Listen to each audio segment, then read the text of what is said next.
This one simple guide got me perfect controller aim. Following these steps in this video will make your aim go from this to this. I already have the #1 controller sensitivity guide on all of YouTube. You can check if you want. So I do know what I'm talking about. Aiming.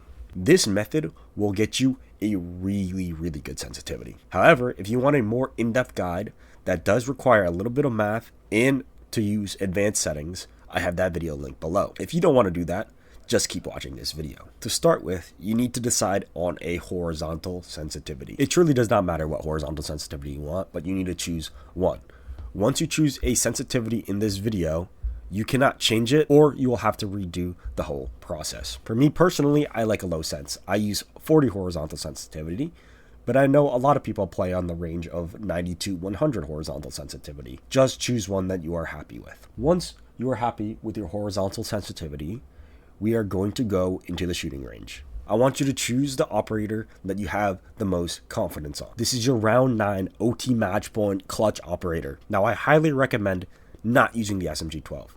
I think this is a very inconsistent gun to begin with, so you really should not be using it in a clutch situation. But if you really want to, you can. I want you to go to the third aisle of the shooting range and put on these settings specifically. The other ones don't matter. You want to put on 120 seconds, small ball, sprint, medium distance with a reposition timer of 0. Like I said, the other ones don't matter. Now that you have these settings, just shoot to start the range. You want the ball to spawn in between these two white lines.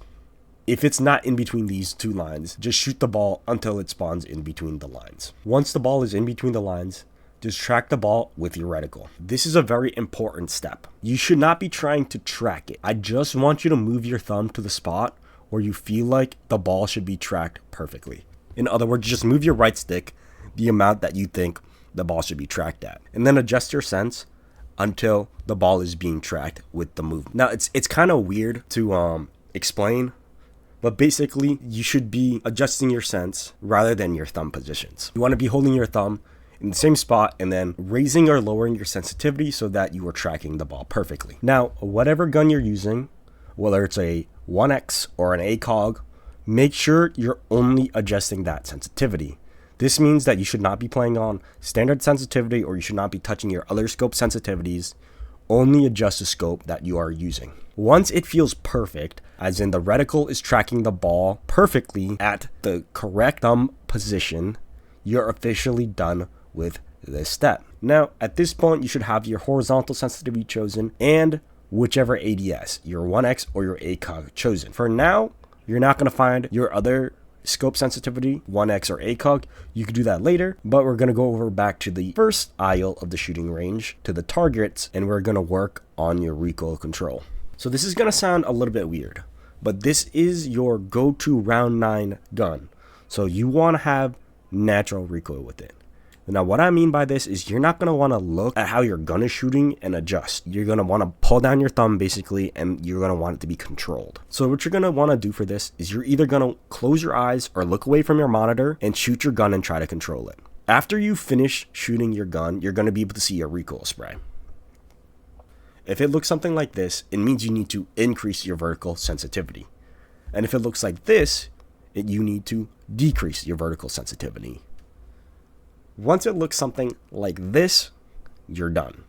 But you really need to tweak it until it feels perfect. Now, the reason it needs to be perfect is, like I said, this is your round 9 gun. This is your clutch gun. It should be muscle memory. You shouldn't have to look to see if it's going too high, going too low. It should just be a straight laser beam. Once your recoil is perfect, and I mean perfect, it should be almost a dot, you're officially done. Now what you can do is you can go back and you can do the tracking of the ball with your other scope, or you can just go into whatever you do to practice your sensitivity normally, whether that be playing free-for-alls, playing standards, or if you just use it in ranked, whatever you want to do. Just make sure that you are getting your reps in and that you are practicing with the sensitivity.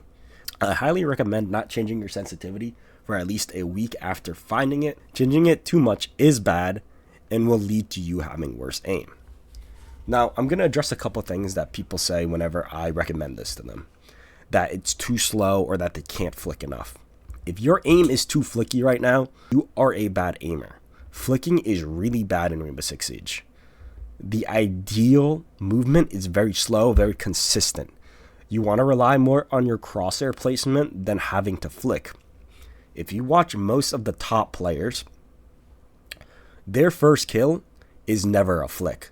They always have good crosshair placement on the first one, and the only times that they ever really flick is when they're getting double swung or if they see two people on their screen at once.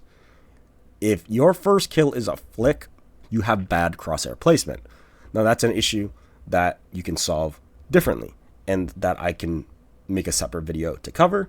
But in this video, we're working on our sensitivity and how to become more consistent. And this is the best way to become more consistent.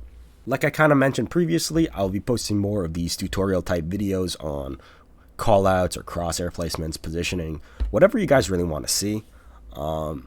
Because I do have a lot of knowledge about Siege. I've been playing for a very long time. I played at a top level. I mean, you could click through my videos. I've played tournaments. I've beaten number ones. Pretty much all number ones I've played against them, beaten them. You could see that in my videos. I don't really try and ranked anymore. I'm still hitting champion consistently, duo queued with my viewers. It doesn't really matter. I know champion's not that much of an accomplishment, but all I'm trying to say is I believe I am a upper tier player, and I'm very happy to share my knowledge, help you guys get better. But you guys got to let me know what you want to see, so comment that down below, and I will get to making videos on that. I know I haven't been posting as much as I used to. About a year ago, I started my channel. Almost 2 years now, maybe. And I was really pumping out videos. I was posting videos maybe once every 3 days. For a little bit, I was daily. And now I don't post as much, and that's just because I've been busier with other things.